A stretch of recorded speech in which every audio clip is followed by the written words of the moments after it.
Hi, and welcome back to the video blog of Kristi Sullivan of Sullivan Financial Planning. I'm glad you decided to join me. Today I want to talk about a couple of things that you don't need in retirement. They're not really related, it's just something I was thinking about. One thing you don't need that might be an expense that you're just used to paying is a life insurance policy.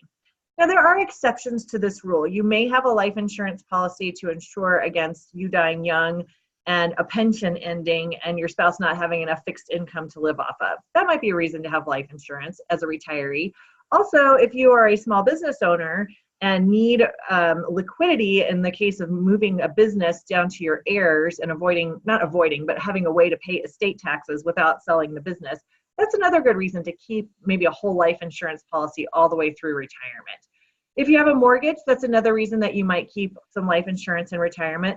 But overall, it should work out that as you're saving for retirement, paying off your debts, getting your kids launched into the real world, and stopping your work, you shouldn't really need life insurance anymore, because life insurance, the main purpose is to replace lost income of a worker who dies during their working years.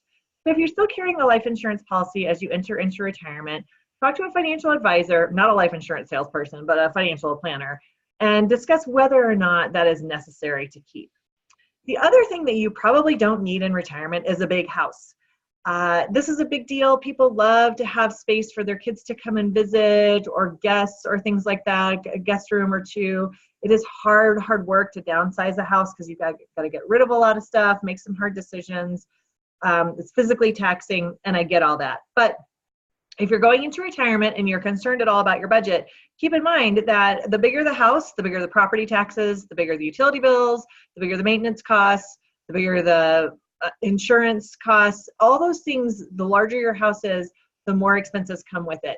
And for things like when people come and visit you, you can certainly, even if you had to pay for a hotel room for a few nights for your kid's family or guests that come in from out of town, maybe that's worth it because you have potentially a lower mortgage or no mortgage if you can downsize into a house where you have no mortgage. And again, all your other expenses, utilities, maintenance, taxes, insurance are lower. So you can afford to maybe have some temporary housing for when your friends come to town or your family comes to town. Another thing you could afford, which believe me, your kids who have little kids would appreciate, is you can afford to go and visit them more often.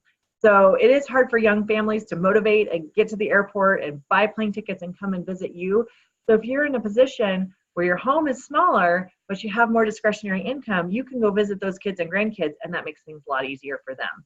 So just some thoughts on lifestyle adjustments in retirement. One is a thing that you probably wouldn't be sad to see let go, which is life insurance. And the other is a more emotional and harder decision, which is your home that maybe you've worked and raised a family in. But remember, as you enter retirement, any way you can cut those large fixed costs will really help buy you peace of mind, and you'll enjoy your retirement more. I hope this was helpful. Have a great day.